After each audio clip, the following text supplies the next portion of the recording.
Breaking Patriots news. Ian Rappaport tweeting the Patriots and wide receiver DeVante Parker reached an agreement on a 3-year new contract worth up to $33 million. The deal also includes $14 million in guarantees and per-game roster bonuses. Parker finds a home here in New England. That leads us right into our daily thread. Perry and Mike Giardi, Amina Smith here with you. And we've got some wide receiver news. I immediately thought it was going to be DeAndre Hopkins, and I got excited. But DeVante Parker here in New England, a new deal. Perry, your instant reaction to that? I would say first, let's let a little bit of time run off the clock here, and we'll see what the true details of the contract are. Usually the first we hear of it is the best it looks. So if you're at home and you're wondering, what just happened with DeVante Parker? They just guaranteed him $14 million. Well, let's see what it actually looks like, because that might include a signing bonus, which would be fully guaranteed. Might also include the salary, the paragraph 5 base salary for a veteran player, which is technically guaranteed. It might include some roster bonus stuff as well. So we'll see what the details actually are. To me, my first instinct, Mike, is, and we're still trying to figure out what exactly this means for the team, my instinct is this might knock his cap number down for 2023, which was about $6 million. So it could be a little bit lower depending on how they structure this thing. Maybe it frees some space up for them to make a move, maybe even at the same position, maybe. But it also does guarantee his spot if they make a move. So maybe there was some discontent on the side of Parker and his camp saying, you guys are bringing in DeAndre Hopkins. We're working hard for you here. We thought we were going to have a big role here. Are we sure we're part of the plan here? And the Patriots are saying, yeah, you are. And this is how they show it. He didn't appear to be all that psyched to talk about DeAndre Hopkins at mandatory minicamp. Not at all. I was right there asking him the questions. Yes, and when you think about how it looked in the spring for him, he didn't necessarily look like he was all that psyched to be here during the spring, just in terms of the level of effort that he was bringing to the table. And then now you have this news, so I think there might have been a little something like, hey, look, we're going to take care of you for this year. My big thing with Parker is, what is he now? He didn't do really anything last year. There were a couple moments during the course of the season, but there's a lack of consistency from a player who, let's go back to Porzingis, he doesn't play a lot of games. This has been his problem going back to Miami. He doesn't stay on the field. So that's why the in-game roster bonus thing is very interesting, because I bet you that is a very high number, because they're trying to entice him to be out. Play through that knee injury, play through that thigh problem that sometimes maybe he hasn't done in the past. I don't love the player.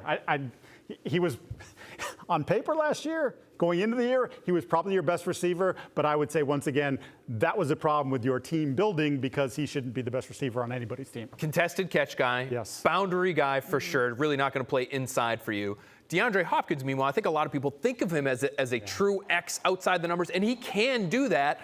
But he's really sort of somebody you could play a little bit of everywhere, and also plays that contested catch game, but is probably more inside at this point in his career. So I would wonder, Amina, if they do show a little bit of a commitment here to DeVante Parker and say, you're part of the plan moving forward here. Don't worry if we get Hopkins. I wonder if Kendrick Bourne should be worried, because I look at the rest of that room and I say, well, Juju Smith-Schuster ain't going anywhere. They just gave him money as a free agent. Tyquan Thornton's a second-round pick. There's no reason for him to go anywhere. He's still cheap. Now that you've given money to Parker, is Kendrick Bourne the odd man out, quote unquote, in that receiver room if they end up landing Hopkins? But Mike, it does feel like a lot of chess is being played here by Bill Belichick and the Patriots, because everyone is all in on having DeAndre Hopkins, or at least that's what it feels like. Everybody wants DeAndre Hopkins to come to New England and make this offense better. How much of this is a chess game between the Patriots and just trying to maneuver these players in? We all know that wide receivers, they're a little bit of divas. I'm not going to lie. They're a little bit of divas. Absolutely the way it goes. Part of the package. I feel like it's more so just trying to keep these guys happy so they can make the move that they need to make this offense better. Yeah, I think DeVante is someone who's always sort of worn the emotions on the sleeve. You go back to his time in Miami, so I think there definitely is an element there. But like Phil said, if I'm Kendrick Bourne, I'm sitting at home going, wait, what just happened? What? You know, like, maybe you should be renting and not buying, because this is a situation last year where your name came out there quite a bit if you were Kendrick Bourne, because of a lack of production, lack of playing time for him last year, unhappiness with the coaching staff. They were unhappy with him. And now a relatively uneventful spring. So while I think he's really talented, I still think he's the twitchiest guy they have in their wide receiver group in terms of that in and out break stuff. Feels like he's sort of the odd man out right now, Phil. And it would be disappointing to me, because I think he's a good player. I think he has real ability. And I honestly, if you were to ask me, I don't know, 3 months ago before free agency, which receiver group do you like better? Do you like DeVante Parker, DeAndre Hopkins, Kendrick Bourne, and Tyquan Thornton? Or do you like DeVante Parker, DeAndre Hopkins, Juju Smith-Schuster, and Tyquan Thornton, and I would have taken option A.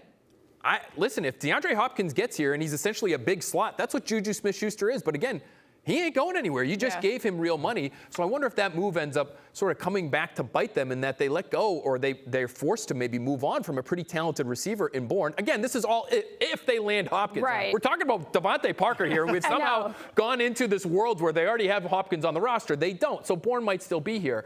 But it's hard for me to envision all 5 of those guys being here and having real roles if Hopkins eventually gets the Fox. Can the Patriots still afford DeAndre Hopkins, though, Phil, if they pay with them paying DeVante Parker this money? So that's what I'm interested to see when it comes to the details, because his cap number, DeVante Parker's cap number was $6 million.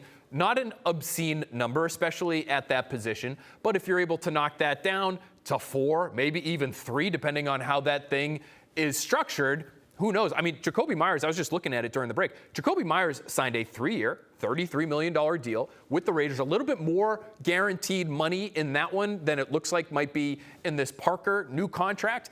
But his cap number for this coming season is 7. It all just comes down to how you structure the thing. If they're able to get it from 6 to something lower, and that gives them more space, and then they feel liberated to make a move for Hopkins, this certainly would not, I would think, rule out the Hopkins act. Yeah, just remember when we say, can they fit DeAndre Hopkins? They can do it. They can figure it out. They can make it happen. A number here, a number there. If they want the player and they want to pay him what he's worth, what he wants, they can do it.